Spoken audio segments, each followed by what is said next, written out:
Bismillahirrahmanirrahim. Assalamualaikum warahmatullahi ta'ala wabarakatuh. Alhamdulillah, nahmaduhu wa nasta'inuhu wa nasta'dihi wa nastaghfiruh, wa na'udhu billahi min syururi anfusina wa min sayyiati a'malina. Man yahdihillahu fala mudilla lahu wa man yudlil fala hadiya lahu. Asyhadu an la ilaha illallah wahdahu la syarika lah, wa asyhadu anna sayyidana Muhammadan abduhu wa rasuluh.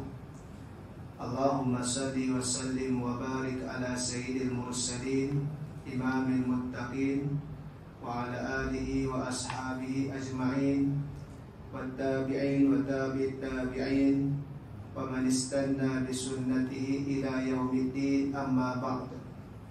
Rabbi shrah li sadri wa yassir li amri wahlul 'uqdatam min lisani yafqahu qawli. Alhamdulillah, pertama dan selamanya kita terus merafakkan setinggi-tinggi kesyukuran kita ke hadrat Ilahi, kerana Allah Ta'ala masih lagi mengizinkan kita untuk terus berada di dalam bulan yang penuh dengan limpahan keberkatan ini, sehingga ke hari ini.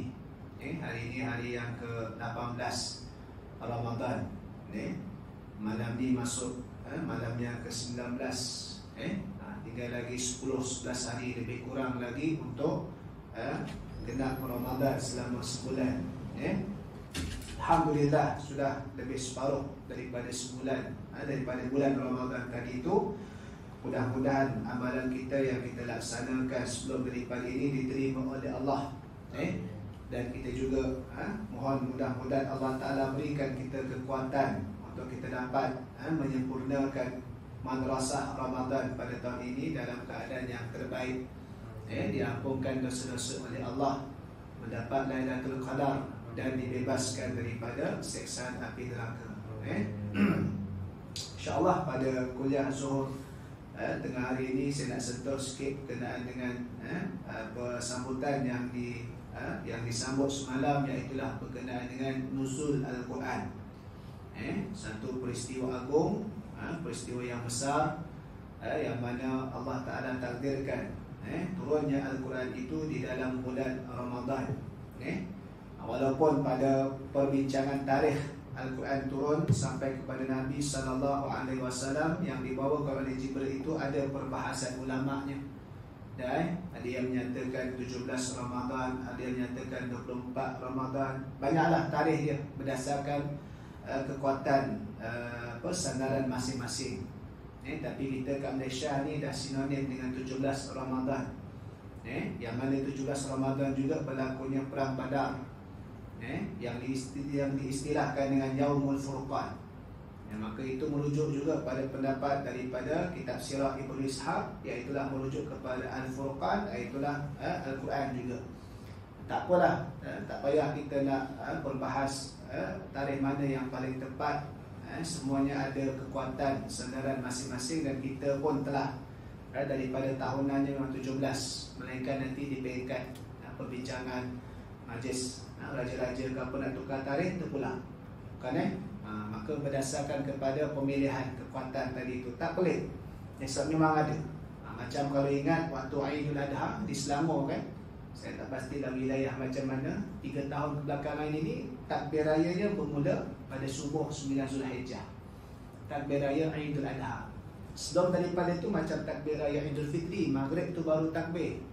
10 malam tu, malam sebelum tu 10 lah mula malam kan baru takbir. Tapi 3 tahun kebelakangan ini memilih pandangan Al-Imam An-Nawawi 9 Zulhijjah bermula subuh. Bagi orang yang bukan mengerjakan haji, takbir. Yang pandangan sebelum daripada ini yang kita pakai itu pandangan Al-Imam Ar-Rafi'i, mazhab Syafi'i juga, untuk guru Imam Nawawi. Dan tak ada masalah, yang penting takbir. Duk gaduh takbir bila tak takbir, itu masalahnya. Duk gaduh tarikh bila Quran turun, baca pun tidak, apatah lagi amal lagi teruk kan. Jadi benda tu tak dimuktamadkan oleh Allah kan. Dan tidaklah menjadi kita panggil mesti kita panggil satu saja. Yang dimuktamadkannya apa? Iaitulah dari sudut maqasid dia tadi itu. Jadi sebagaimana Al-Quran ini diturunkan oleh Allah Subhanahu wa taala, ada tujuan dia. Ada tujuan dia yang dinyatakan sendiri oleh Allah Subhanahu wa taala dalam firman-Nya pada beberapa tempat. Yang asasnya pada penurunan Al-Quran yang Allah Taala sebut pada bulan Ramadan pada surah Al-Baqarah, dan syahrul Ramadan alladzi unzila fihi al-Quran hudan lin-nasi wa bayyinatin minal huda wal furqan. Surah Al-Baqarah ayat 100 berapa? 95 tak silap. 193 pasal persyariatan puasa tu. Bulan Ramadan padanya diturunkan Al-Quran menjadi petunjuk bagi sekalian manusia dan menjadi keterangan-keterangan yang menjelaskan petunjuk tersebut dan menjelaskan perbezaan antara benar, hak dan juga yang batil, yang salah.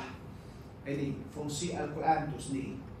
Dan diturunkan huda, petunjuk, dan wabayyinatin minal huda, dan keterangan daripada petunjuk, yakni belajar untuk nak menuntut ilmu, serta wal furqan, dan itu membezakan di antara mana betul, mana salah, mana hak, mana yang batil, supaya manusia ni apa? Turut yang betul, jauhi ataupun tinggalkan perkara yang salah tadi itu. Ini tujuannya. Allah Ta'ala sebut secara spesifik, secara kita panggil khusus, yang mana disebutkan selain daripada diturunkan pada bulan Ramadan, fungsi Al-Quran tersebut tadi itu. Dan itu yang selalu kita peringatkan, baca Quran, baca Alhamdulillah, tapi jangan lupa untuk belajar dan untuk kita nak laksanakan tadi itu. Kerana itu petunjuknya. Baca Quran, biar semakin baca Quran, kesannya kita semakin dekat dengan Allah Subhanahu wa ta'ala. Bukan kita semakin baca, kita semakin jauh daripada Allah. Ini suara sedap, tapi dari sudut nak mengamalkan Islam tadi itu jauh. Maka ini mensia-siakan nikmat Allah, suara sedapnya tersebut. Kan? Jadi itu antara perkaranya lah. Sebab dari sudut kita panggil suara sedap ataupun tidak, tak berdosa. Selagi mana dia membaca Al-Quran dengan sedaya upaya menjaga dia punya hukum hakam dia, tajwid dia, sebutan makhraj huruf dia tadi itu, kan? Maka itu asas dia. Man lam yataghanna bil Quran falaysa minna. Siapa yang tidak melagukan Al-Quran maka bukan daripada kalangan kami. Maka ulama sebut melagukan Quran itu iaitu asasnya dengan tajwid dan makhraj. Dan kalau kita lagu sahaja, tajwid tunggang langgang pun tak boleh, haram. Tajwid tunggang langgang.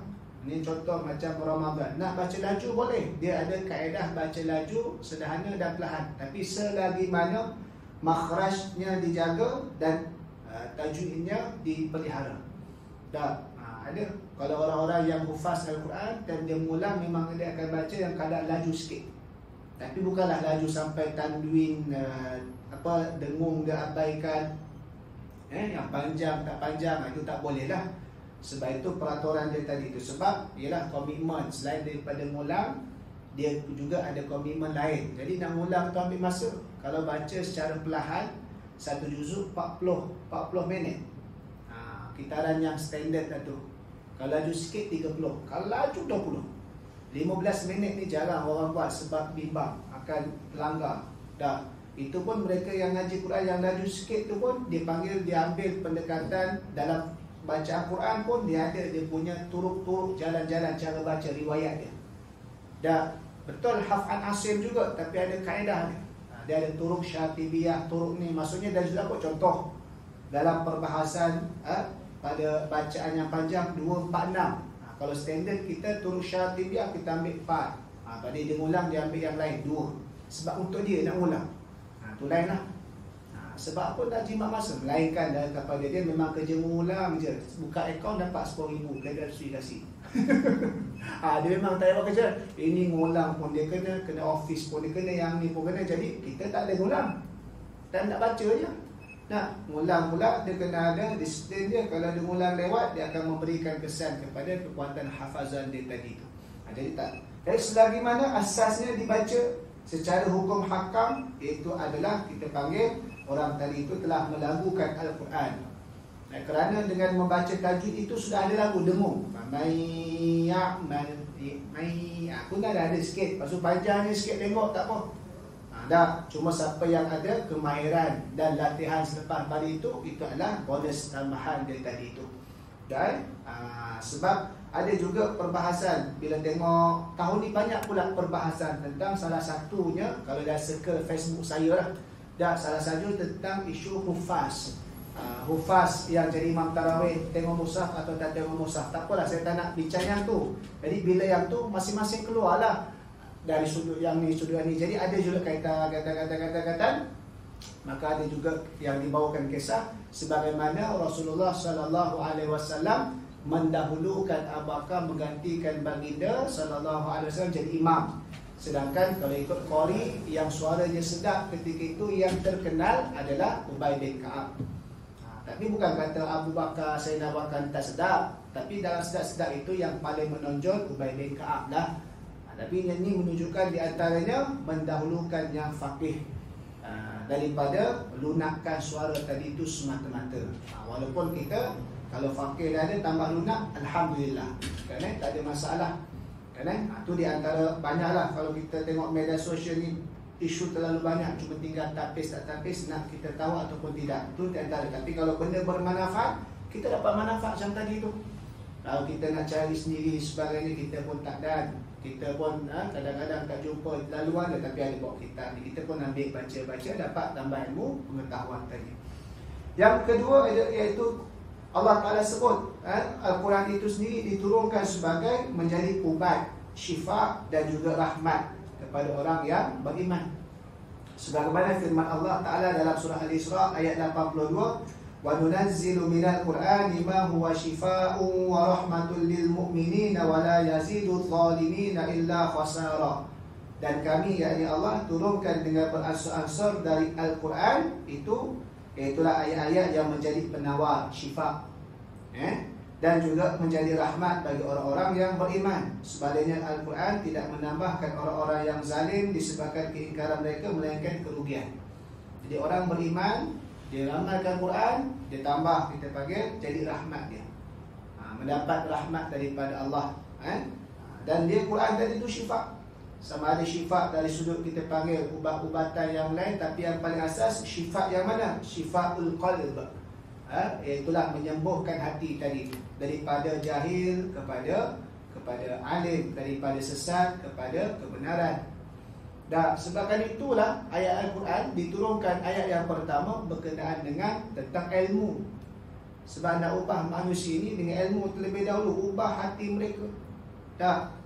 Bukan taubat dulu, walaupun mereka ni mesti ayat turun pertama taubat, tak nak taubat pun kena ilmu. Sebab kalau tidak, ada yang tu ada ajaran-ajaran sesat tu muncul tu, Yahya bin apa sebagainya, Tuhan Harun.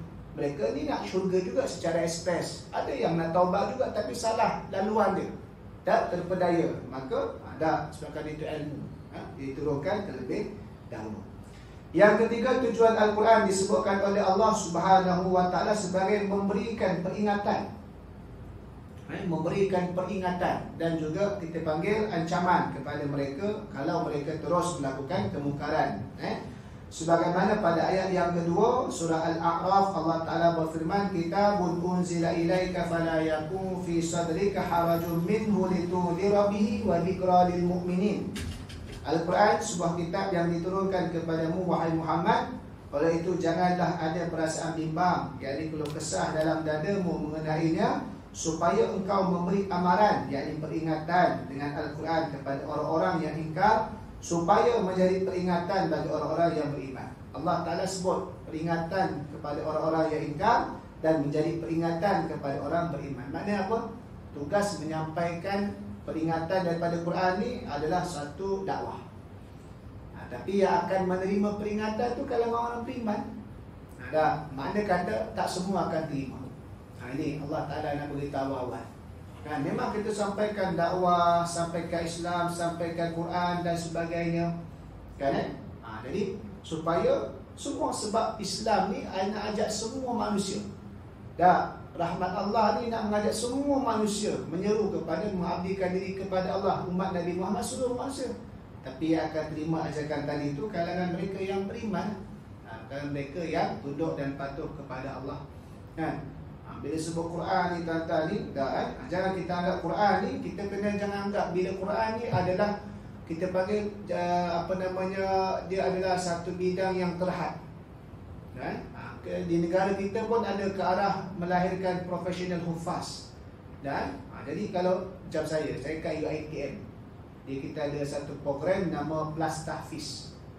Program ni dia bukan subjek kuliah, dia co-curriculum. Dia bukan ijazah punya. Yang lain ada yang buat ijazah punya subjek sekali, tapi dia jadi fakulti. Kita ni program Plus Tahfiz ni bukan pada fakulti Islamic Studies je. Awak engineering, awak ni lawyer, awak sains komputer, matematik sebagainya, awak ada background tahfiz, tak apa. Awak masuk fakulti awak, bina kemahiran masing-masing, jadi profesional dalam bidang masing-masing, tapi kita ada satu subjek co-curriculum, you ulang dengan kami. 5 semester, 30 juzuk habis. Yang nak ngulang lah kita panggil. Dan sebab ini salah satu medium nak bagi pelajar-pelajar yang sebelum ni background tahfiz ni ada tempat nak ngulang. Bila tuan-tuan melalui zaman sebelum kerja, melalui zaman universiti ni sibuk kan, dah besar, assignment itu ini, kena buat itu ini. Kalau masa dalam sekolah tahfiz memang ngulang je kerja kita, tak sibuk mana. Sibuk waktu sekolah menengah tak sama sibuk waktu universiti. Sibuk waktu universiti tak sama sibuk waktu kerja. Jadi ada yang dah lupa, dah apa sebagainya, dah pack sangat masa. Kalau ada 10 subjek, 10 assignment. Satu kelas, 2 assignment, 3 assignment kadang-kadang zaman sekarang. Kan? Jadi nak katanya di situ. Jadi nak kata bila sebut Quran ni, kita kena ada satu mentaliti. Quran ni bukan jadi semata-mata untuk pelajar yang nak sambung Islamic Studies, pengajar Islam. Tak. Dia adalah satu bahan utama umat Islam. Bukan kepada mereka yang belajar pengajar Islam. Tak kisah, kalau awak ambil kejuruteraan, awak pastikan ada Quran dalam dada awak. Macam kat negara-negara Arab lah, benda ni dah lama dah. Jalankan. Kita ni asal Quran je jadi ustaz. Asal Quran jadi ustaz, profesional ustaz. Jadi sempit sangat laluan. Jadi kalau kamu tak nak jadi ustaz, saya tak nak hafal Quran, saya tak nak banyak baca Quran. Sebab apa? Saya bukan nak jadi ustaz. Tak. Jadi ustaz tu subjek lain. Ngaji fiqh, usulul fiqh, apa lagi, mustalah hadis dan sebagainya, itu pecah pula tu. Tapi Quran ni tak kisahlah. Orang Islam, Quran. Orang Islam, Quran. Tahu betul? Dia tak sempit.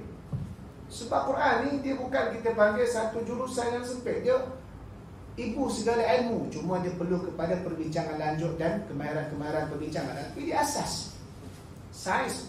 Awak mengaji sains teknologi, Quran. Sebab apa? Islam. Awak apa? Kesenian, Quran.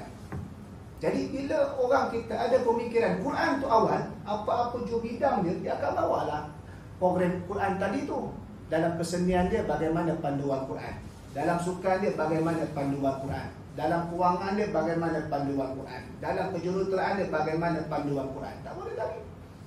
Betul tak? Orang ni bila lihat anak hantar ni tak ngaji tak? Anak saya cadang anak saya yang ni tak masuk pengajian Islam, cukuplah abang dia. Apa akhir tak ngaji Quran? Quran ni jadi subjek yang sempit. Tak? Kena ubah benda tadi tu. Nah, kena ubah. Sebab Quran ni adalah bukan semata-mata profesi ustaz, tapi semata-mata awak tu orang Islam. Awak tu orang Islam. Jadi begitulah kena tadi tu. Jadi begitu antara program tadi tu. Jadi antaranya kita nak bagi tahu bahawasanya kalau awak tak nak kecenderungan untuk profesi sebagai ustazah, tak apa. Itu atas kemahiran profesi. Selagi mana fardu ain kita jaga, akhlak kita, syakhsiah kita okey, tak ada masalah. Tapi dekatkan dengan Quran, tak ada masalah. Nak jadi bisnes korporat, Quran, apa sebagainya. Dan itu antara perkara-perkara yang kita lihat. Sebab apa? Sebab itu bukan sebagai nilai tambah, tapi sebenarnya kalau kita boleh buat sebagai satu pengukuhan. Nah, walaupun mungkin bila kita kata hafaz mata-mata itu satu hal lah dari selain penghayatan, tapi itu paling tidak. Paling tidak tadi itu. Sebab apa? Sebab dia tetap menjadi peringatan bagi orang beriman. Jadi bila dah ada, paling tidak dia akan mencegah dia. Macam kita lah, bila kita puasa ni tuan-tuan, kita nak terbuat maksiat tu, kita fikir 2-3 kali, aku puasa ni, kan? Ataupun kita sedang pakai kopiah, nak terbuat maksiat tu kita fikir, aku pakai kopiah. Dia jadi seolah-olah jadi macam pelindung kita, menjaga kita. Ini standard yang biasa lah. Kalau orang tu memang dah alim, tahap waliullah, tu lain cerita lah tuan-tuan. Bab imam tinggi ni, dia ada something pada diri itu akan menjadi pencegah. Aku hafal Quran, takkan aku nak buat benda haram ni. Dia paling tidak dia terfikir. Pakai kopiah, nak pergi disco. Takkan pergi disco pakai kopiah. Tapi jangan pula buka kopiah pergi disco. Balik lah. Traffic light merah, pakai kopiah. Takkan nak langgar kopiah. Dia cabut dulu kopiah, baru dia langgar. Paling tidak, kopiah tadi dia jadi pingat. Takkan nak langgar ni. Bila dia dekat dengan Quran, apatah lagi kalau dia hafal 30 juzuk, asas paling tidak bila nak buat hafal Quran ni takkan buat benda jahat. Tak ada orang nak bagi pencuri Al-Hafiz. Tak ada. Tak, pencuri Al-Hafiz. Dia tak ada. Paling tidak tadi. Jadi sebabkan itulah Al-Quran ni adalah satu kita panggil penerapan asas yang boleh diterima oleh semua. Sebab dia adalah bukan silibus yang khusus, tapi dia adalah panduan asas tadi itu. Kan? Yang seterusnya Allah Ta'ala sebut tujuan Al-Quran itu adalah menyelamatkan manusia dari kesesatan. Yang ni Nabi SAW sebut hadis Nabi, taraktu fikum amraini lan tadillu ma tamassaktum bihima abada kitabillah wa sunnati nabi. Aku tinggalkan kepada kamu dua perkara, yang mana kalian tidak akan sesat selama-lamanya selagi mana kalian berpegang pada keduanya, iaitu kitabullah dan sunnah nabinya, riwayat Imam Malik. Selagi mana kita berpegang dengan Al-Quran dan sunnah, selagi itu insya-Allah kita dalam keadaan atas jalan kebenaran tadi. Maka ini disebutkan. Jadi tujuan Al-Quran ni sebagaimana kita tahu itu adalah perkara yang pokok sekali. Perkara pokok. Adapun yang berkenaan dengan fadilat yang ada pada Quran, contohnya pada surah-surah yang tertentu ataupun ayat-ayat yang tertentu, perkara itu tidak boleh menafikan tujuan Al-Quran yang utama tadi.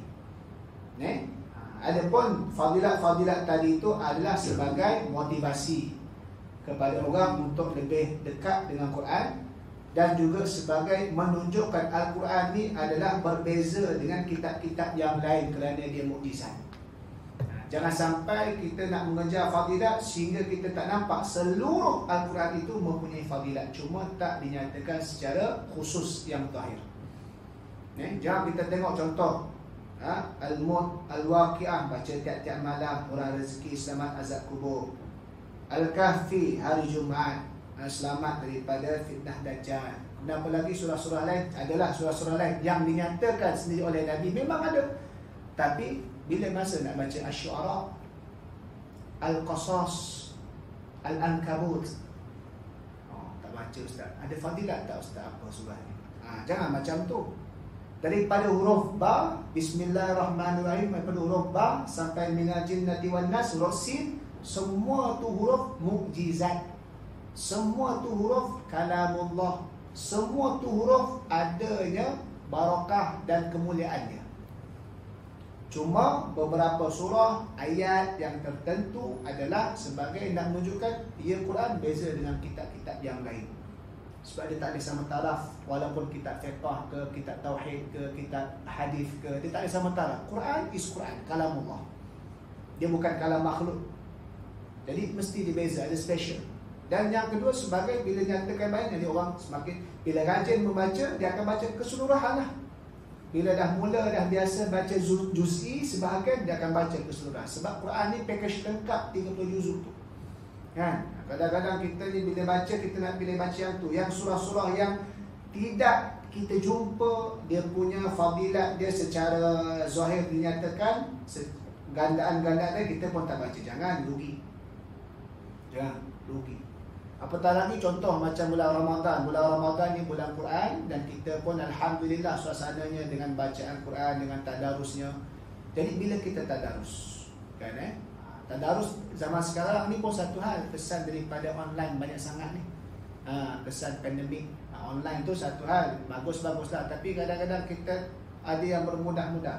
Tadarus Quran, okey, juzuk 12, bagi bersurat berapa seorang. Dah baca tanda tik ataupun bagi juzuk 1 berapa, juzuk 2, dah siap tanda tik Tu dia pun tanda petik. Dah baca dah.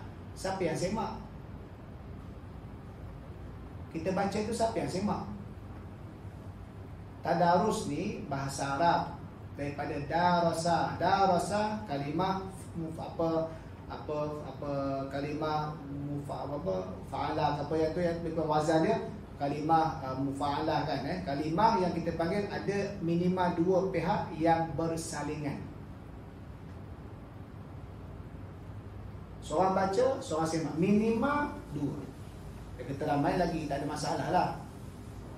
Dia baca, yang A baca, B semak, baru nama tadarus. Kalau baca seorang-seorang, itu tak nama tadarus, itu namanya qiraah ataupun tilawah. Sebab dibaca. Pahala dapat pahala tadarus, tak dapat pahala sunnah. Dapat pahala baca, tapi tak dapat pahala sunnah bertadarus. Macam Nabi bertadarus dengan Jibril alaihissalam. Cuma Nabi tadarus dengan Jibril yang tahap yang paling tinggi lah. Sebab dia bukan bahagi-bahagi muka surat. Dah Jibril baca, Nabi ulang balik apa Jibril baca. Itu paling lengkap lah. Cuma kita nak hambatan masa kita lah. Orang yang baguslah kan, macam saya kan. Jadi bila kita baca buku surat ni, kalau kita semak, lepas tu kalau kita baca buku surat kita semak, tak ada masalah. Nama juga tadarus. Dah, cuma tidak sesempurna Nabi SAW untuk pahala yang lebih lah kan tapi kalau dia baca seorang-seorang dan siap baca dia tanda tik, itu bukan tadarus. Itu pembahagian baca Quran, bukan pembahagian tadarus Quran.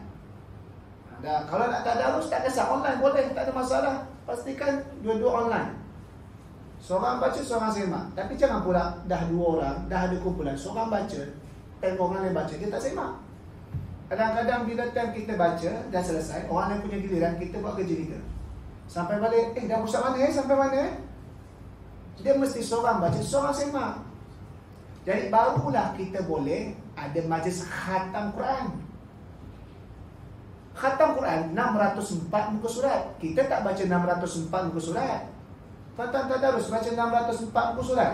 Tak baca, dah bahagi-bahagi dah tu. Tapi paling tidak 604 muka surat tu sebahagian kita baca, sebahagian kita dengar. Tapi kalau kita baca, orang lain baca, kita tak semak, macam mana nak khatam? Tak capai 604 muka surat. Sebab kita baca pun tak 604 muka surat, dengar, tak dengar.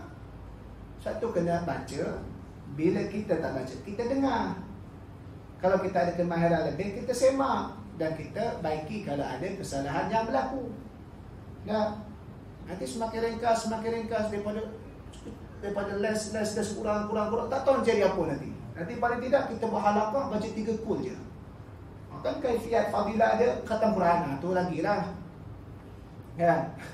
Betul lah tu benda tu, tapi jadi ringkas sangat sehingga kita macam merengah-rengahkan sangat tadi tu kan. Kalau beratur bazar boleh pula lama 2-3 jam. Bila halaqah ni orang tu baru je baca 3 kita dah aduh, sebab kita aja kan. Macam ni lah, macam tarawih kan. Tarawih, kenapa kita ngantuk sebab bukan kita yang baca Quran, memang kita ngantuk. Sebab kita tidak beraktiviti. Maksudnya kita statik, kita ngantuk kan. Imam tu memang tak ngantuk sebab dia membaca, dia memfokus. Sebab kan itu tuan-tuan, kalau tak nak ngantuk, kalau tuan-tuan punya tempat imam dia hufaz yang baca panjang satu muka ke, tuan-tuan bawa je sekali mushaf kecil, tengok sekali, follow sekali secara pelan-pelan, baru tak ngantuk. Tuan-tuan dengar je panjang dah lah ayat tu tiap bahasa dia, memang kita ngantuk. Kalau yang dah hafal pun atau yang ni ustaz-ustaz yang nak datang tazkirah pun ngantuk sekali. Tuan-tuan cuma tuan-tuan tak tengok dia sebab tengah semayang. Sebab bila semayang kita ngantuk, melainkan yang kita buat sesuatu. Tu imam dia tak ngantuk sebab dia baca. Jadi tuan-tuan bawa je sebab dia solat tarawih, baca sekali dengan imam. Dah, ataupun paling tidak tengok kan, ada fokus. Bila fokus kita tak ngantuk lah kan. Tu di antara. Jadi begitu bila Quran tadi tu. Nah, jadi bila tadarus tadi tu tuan-tuan, pastikan kembali kepada konsep asal untuk kita dapat status khatam Quran. Yang mana Quran ni 604 muka surat. Daripada 604 muka surat pertama sampai muka surat akhir. Huruf pertama, huruf ba, huruf akhir, huruf sin. Semua tu adalah mukjizat. Semua tu ada kelebihan. Semua tu adalah kalamullah, bukan kalam makhluk. Dah. Sebab itu walaupun surah itu tak dinyatakan secara zahir akan fadilat dia, jangan kita abaikan. Baca. Dah. Kalau orang tanya, Ustaz, apa dalam Quran nak hilangkan keluh kesah? Baca je sebanyak-banyak Quran. Itu dia punya dapat. Nah, Ustaz, apa nak halau hantu selain daripada ayat kursi? Saya baca kursi hantu tak lari-lari pun. Baca je semua. Nah, kalau Allah Ta'ala izinkan, pagar. Semua Quran tadi itu. Mana ada, okey, Al-Mulk dengan Waqiah je kalamullah, yang ni bukan kalamullah. Tak ada. Orang kita ni kadang-kadang memilih-milih sampai mengabaikan yang tak boleh itu. Kita baca pada sunnah-sunnah itu tak apalah, sebab itu ada dia punya yang ditunjukkan secara pendetilan dari sudut pelaksanaan sunnah tadi itu. Tapi jangan sampai kita mengabaikan yang lain. Nah, sebab itu bila kita sebut Quran ni, maka kembali kepada basic, iaitulah Quran ni kalamullah. Maka kita kena beri kelayakan kepada dia. Bila kita membaca atas nama bacaan Quran, maka dia wajib secara bertajwid. Saya ngajar, saya dengan isteri lah, dia ngajar orang ngaji daripada kanak-kanak, remaja sampai dewasa. Orang 45 tahun pun ada ngaji dengan saya, Iqra 6. Daripada di Iqra 2, susah nak kadang-kadang dah ada improvement sikit, dah boleh dah sikit, cuma sikit-sikit lah melangkah. Tapi bila dah habis Iqra 6, saya kata ulang balik Iqra 6. Saya tak kasih lagi masuk Quran. Kata, tengok ni nak habis ni dapat tak? Kalau dapat, kita mula surah lazim. Kalau tak, kita ulang balik Iqra 6. Saya tak kasih. Dah. Sebab apa? Sebab bila once dah baca Quran, you baca Quran. Tapi kita baca Iqra, kita baca Iqra. Cuma Iqra mengambil ayat-ayat Quran. Itu beza tu. Bila baca Quran, baca kalamullah. Walaupun Al-Quran dalam bahasa Arab, inna anzalnahu Qur'anan Arabiyyan la'allakum ta'qilun. Quran ni diturunkan dalam bahasa Arab, tetapi dia bukan bahasa Arab manusia. Itu yang saya selalu sebut, wajib bertajwid. Jadi ada seorang remaja ni, dia dah pandai sikit, maksudnya ni dah semakin pandai baca. Jadi bila baca pandai, dia nak habis cepat. Bila nak habis cepat, baca laju lah. Maka di antara benda yang dia skip adalah bacaan dengung. Dengung ni, dia kena dengung. Cara dengung tu ikut tajwid tu. Kalau idgham ma'gunahnya macam ni, wajib gunahnya macam ni, macam-macam ikhfa macam ni. Cara dengung dia, kaedah dengung. Tapi kesemua dengung tu mesti 2 harakat. Betul tak? Dengung mesti 2 harakat. Faman ya'man, dia tak boleh faman ya'man. Walaupun dah masuk nun ke ya tu, dengung tu dah masuk, tapi tak 2 harakat, dia tak jadi dengung. Dia mesti dengung apa? Faman ya'man. Jadi bila baca tajwid, saya pun tegur, saya kata, kalau fasih baca tapi tak ada tajwid, kita tak baca Quran. Kita baca perkataan Arab. Apa beza Quran dengan kita Arab tu?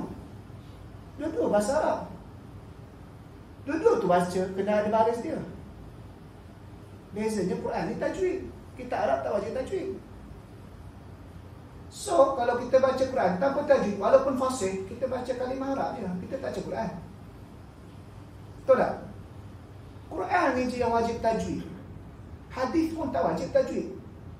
Apatah lagi kitab-kitab Arab yang lain, tauhid ke, fiqh ke, sirah ke, tak wajib tajwid. Quran je. Sebab apa? Sebab dia kalam Allah. Dia bahasa Arab kalam Allah, bukan bahasa Arab kalam manusia. Itu kena ingat tu. Itu yang bila Quran je, asal Quran mesti wudu. Sebab dia bukan kitab bahasa Arab manusia, dia kalam Allah. Itu saya cakap, kalau sekadar baca lancar tapi kita abaikan tajwid, kita tak baca Quran, kita baca kalimah Arab. Sebenarnya kan? Sebab itulah yang Nabi terima daripada Jibril, dan begitulah yang Nabi sampaikan kepada para sahabat. Sebab begitu diturunkan dia, begitu yang diterima oleh Nabi, dan begitulah yang disampaikan oleh Nabi kepada sahabat, dan begitulah sahabat sampaikan kepada generasi seterusnya. Beza yang lain. Nah, sebabkan itu baca. Itu saya tegur tadi. Kalau baca lancar tapi tak bertajwid dengan sengaja meninggalkan tadi, itulah sebabkan pasal kita dah bincang dosa tu kalau pengabaian, tapi dia tengah belajar kan. Ini bukan baca Quran ni. Ini baca perkataan Arab. Sebab tajwidnya the only one Quran je baca. Tajwid tak ada yang lain. Kalau tuan-tuan nak baca kat kitab fiqh tajwid, terpulanglah tuan-tuan. Tak ada orang tegur, tak ada orang marah pun. As-salatu lughatan. Kan? Itu Quran. Jadi sebab Quran ni adalah beza. Dia bukan sebarangan, walaupun dia itu bahasa Arab tapi bukan bahasa Arab manusia. Sebabkan itu kita boleh lihat Bagaimana ada kalangan sahabat yang Allah Ta'ala buka pintu hati dia, semata-mata dengar Quran, masuk Islam. Sebab dia pun tahu ini bahasa Arab, bukan bahasa Arab manusia. Kan? Nak susunan ayat Quran ni, susunan ayat dia pun daripada Allah. Susunan ayat tu, yang mana depan, yang mana belakang. Sampai bila nak membukukan Quran tadi tu, walaupun zaman Nabi tak berlaku pembukuan, sebab Nabi masih hidup, apa-apa masalah refer ke Nabi, Nabi penentu segalanya muktamad. Tapi dari sudut yang penghafal Quran dan terutamanya penulis wahyu yang dilantik oleh Nabi secara khusus, Zaid bin Sabit, Ali bin Abi Talib dan sebagainya, yang secara khusus selain daripada yang sukarela apa sebagainya, Nabi itu beritahu mana kedudukan dia, mana kedudukan dia. Bila masa Nabi tahu? Sebab Quran turun bukan macam sekarang tertib dia. Quran turun Iqra dulu, Al-Alaq 5 ayat je, bukan habis. Ayat terakhir 281 surah Al-Baqarah. Waktu Ramadan, waktu Jibril bertadarus dengan Nabi, itulah Jibril dia berkemahkan waktu tu. Cuma tak dibukukan susunan. Susunan secara pengarahan ataupun secara wahyu dah berlaku. Nabi tahu mana. Tapi tak hajat kepada buku kerana ada Nabi. Kalau ada buku dengan ada orang dia, bagi orang terus. Kan? Macam kita lah, contoh nak bagi faham, tak nak bagi perbandingan. Umpama dia tak sama perbandingan. Orang ni tulis buku dengan orang, buku dengan penulis buku. Mana kita suruh nak gambar? Gambar dalam buku je lah. Tak dengar orang. Dengar orang. Maksudnya dah ada Nabi, tak perlu dah ada mushaf. Sebab Nabi penentunya. Tapi bila dah tiada Nabi, maka ketika itu tidak ada seorang yang declare, yang boleh dideklar sebagai seorang yang maksum, dan orang tadi itu boleh dapat direct pada Allah ataupun pada malaikat. Maka disitulah berlakunya usaha ijtihad para sahabat tadi itu, perbincangan dan sebagainya. Allah bukakan pintu hati dan Allah Ta'ala izinkan berlakulah mushaf. Dan maka begitulah proses. Jadi nak katanya Quran ni benda yang satu benda yang sangat besar daripada segala-galanya, kerana dia kalamullah, bukan kalam makhluk tadi itu. Dan juga kena ingat bila kita sebut Quran tadi itu, kita kena laksanakan dia daripada segala-galanya. Sebab ada peringatan daripada Abdullah bin Mas'ud meriwayatkan, la yusrayanna 'alal Qur'ani dzata lailatin fala yusraqu ayatun fi mushafin wala fi qalbi ahadin illa rufi'at. Di tentang akhir zaman, di mana Abdullah bin Mas'ud kata apa? Akan ditinggalkan Al-Quran pada satu malam tersebut, dan dia tidak akan kekal satu ayat dalam mushaf pun, dan juga di dalam hati seseorang, melainkan Al-Quran telah diangkat. Maksudnya akhir zaman Quran dah tak ada. Dalam bentuk macam mana, wallahu a'lam. Kalau dari sudut kita panggil yang Abdullah bin Mas'ud riwayat Darimi, secara literalnya tak ada lah, dalam mushaf pun tak ada. Tapi secara kita panggil hadis yang lain, Al-Quran diangkat tu ya. Cuba bentuk angkat gambaran, wallahu a'lam. Saya pernah ingat almarhum Tok Guru Harun ni pernah sebut satu hadis, ada di langit ada di bumi kita ada Baitullah, Kaabah kan, di langit ada Baitul Ma'mur untuk para malaikat sekali tawaf 70,000 dalam hadis. Dan ada satu ketika dalam hadis tersebut, lebih kurang lah panjang ceritanya, dengar ada macam bunyi-bunyi macam lebah tebal banyak. Malaikat tanya. Quran tu digambarkan dalam hadis tu secara, ialah kita tak boleh faham secara makhluk, tapi secara faham secara makhluk. Quran nangis, dia diangkat oleh Allah. Ditanya kenapa? Kerana manusia dah tak nak amalkan aku. Memang Allah okay, tarik balik kalam dia. Jadi maksudnya kalau ketika itu kalam Allah ditarik balik, menunjukkan waktu itu telah berlaku kesesatan dan sudah sampai penghujung dia. Sebab tu ada khilaf ulama tentang kiamat nanti. Last sekali belum dunia dia hancur, adakah orang beriman berada sekali ataupun tinggal yang kafir saja. Waktu itu perbahasalah interpretasi. Dia bukan muktamad yang ulama ni, interpretasi sebab benda yang mendatang. Tapi semuanya daripada sandaran bagaimana mereka nak bagi kefahaman pengajaran daripada akhir zaman tadi. Jadi begitulah kita tuan-tuan apa yang boleh kita ambil sempena dengan peristiwa besar semalam pada 17 hari bulan Ramadan, iaitulah berkenaan dengan nuzul Al-Quran. Ada yang kata nuzul Al-Quran, Ustaz sebut nuzul Al-Quran. Sebab kita sebut nuzul Quran, ada tu maksud dia sama ya. Cuma kalau kita sebut sepatah Arab nuzul Al-Quran, Kalau nak sambung lagi nuzul Quran itu tak ada apa-apa lah, tu simple tentang bahasa yang tidak menghilangkan makna dan juga tidak merendahkan martabat Quran lah. Jadi mudah-mudahan kita terus bersama dengan Quran mencapai tujuan objektif yang telah Allah Ta'ala nyatakan dan juga Nabi SAW sebutkan. Okay, sekadar itu saja. Apa yang baik itu datang daripada Allah, yang silap yang kurang itu datang daripada kelemahan diri saya sendiri. Aku lu qauli hadza wa astaghfirullah al-azim li wa lakum. Wassalamualaikum warahmatullahi taala wabarakatuh.